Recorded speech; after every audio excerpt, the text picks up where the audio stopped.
So Allah subhanahu wa ta'ala, to make it clear to us what it means to take care of one's parents. And as you hear this, think of your parents. If they've passed, think of them and pray for them now. And keep praying for them. Your Lord has decreed, He says, وَأَمَرَ رَبُّكَ أَلَّا تَعْبُدُوا إِلَّا إِيَّاهُ. Your Lord decreed not to worship anything other than Him. وَبِالْوَالِدَيْنِ إِحْسَانًا. Immediately, what? بِالْوَالِدَيْنِ إِحْسَانًا. The first thing coupled with the worship of God alone is righteous treatment of parents. And it's not just righteous. The word ihsana, to translate it into English is tough. But ihsan is the strive for perfection. Allah subhanahu wa ta'ala says about John the Baptist in the Quran. يا يحيى خذ الكتاب بقوة وآتيناه الحكم صبيا وحنانا من لدنا وزكاة وكان تقيا. Allah is describing John the Baptist, saying how kind he was and how much God gave him from His own kindness and mercy for him to be such a merciful prophet to his people. His people kept denying and rejecting his claim of Jesus ﷺ as the Messiah, but he was still patient and kind with them. And then he says, وَبَرًّا بِوَالِدَيْهِ وَلَمْ يَكُنْ جَبَّارًا عَصِيًّا. That one of the key traits that made him who he was. And by the way, John the Baptist, Jesus ﷺ, peace upon them both, and Elias, Elijah, and Idris. Those four prophets are called out in the Quran in a different verse to be said that they are specifically connected to God in a special way. The interesting thing in this verse, in Surah Maryam, is that Allah subhanahu wa ta'ala talks about John the Baptist, that he was righteous in that he was extremely well-treating of his parents. And لَمْ يَكُنْ جَبَّارًا عَصِيًّا. No matter what came his way, no matter how crazy his parents were, and all of us have crazy parents. I love my parents to death, but in some things, they're crazy with me, because they don't understand my world. All of us feel this way. We would never say it in public, because we don't want to be saying things about our parents, but the fact is, we're going to be crazy parents to our kids. If we're not already. That's a fact. لَمْ يَكُنْ جَبَّارًا عَصِيًّا. And because of that, وَسَلَامٌ عَلَيْهِ يَوْمَ وُلِدَ وَيَوْمَ يَمُوتُ وَيَوْمَ يُبْعَثُ حَيًّا. As a result of being like that with his parents, peace is upon him. The day that he was born, the day he will die, and the day he will be resurrected, alive again. And then God says the same thing about Jesus ﷺ. He says, but in this case, وَبَرًّا بِوَالِدَتِي, Jesus himself, ﷺ, to describe his prophethood as a description of his prophethood. One of the things he says, وَبَرًّا بِوَالِدَتِي, and I was righteous to my mother.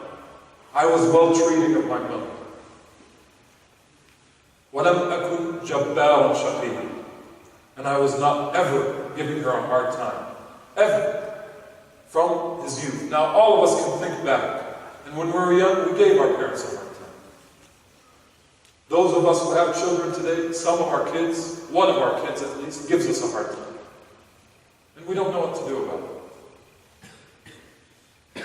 But the beauty of being alive and breathing on a day like this is that you raise your hands to the heaven and God answers the prayer without any intercession between you and Him. All you have to do is intend to change your treatment of your parents, even if they've passed. If you are making prayer for them in every single prayer that you pray of the day, before you say your salam, change it so that after you say your tashahhud, before you say your salam, you say, Allahumma aghfir li abi wa ummi warhamhuma kama rabbayani saghira. Oh God, forgive my father and my mother, and give them the highest paradise, because of the fact that they raised me when I was young. Some of you here have had hard parents, have had parents that weren't good to you. One parent wasn't good to you. They judged you all the time.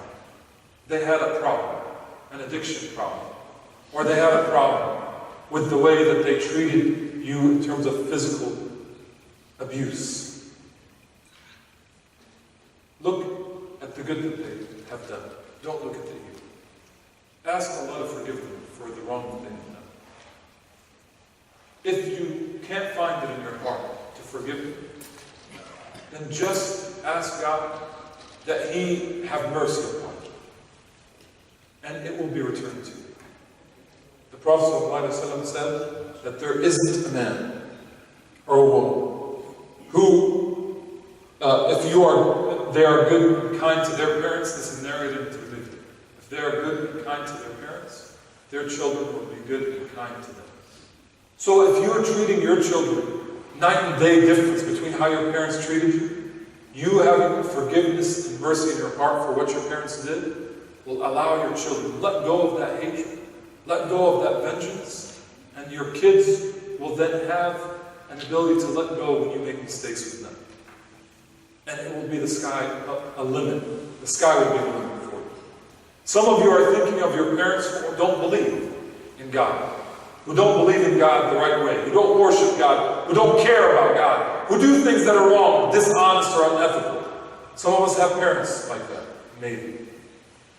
May Allah subhanahu wa ta'ala forgive all our parents. Ask Allah to guide you. Ibrahim alayhi salam, our example, Abraham, peace and blessings upon him. Who has a father that is worse with God, worse with ethics than Ibrahim's father, than Abraham's father? He said to him, all I want for you is peace and goodness with God. And he says, لَإِن لَمْ تَنْتَهِي لَأَرْجُمَنَّكَ. If you don't stop worshiping God this way, telling me to worship God this way, I'll stone you to death. Not, I'll slap you upside the head. Not, I'll ground you, or I'll take your inheritance away. I'll stone you to death. And he kicked him out at the age of 17. And he rallied the community, the city that they lived in. He was one of the leaders. He rallied the community to excommunicate and deport Abraham from his hometown. And as he's leaving,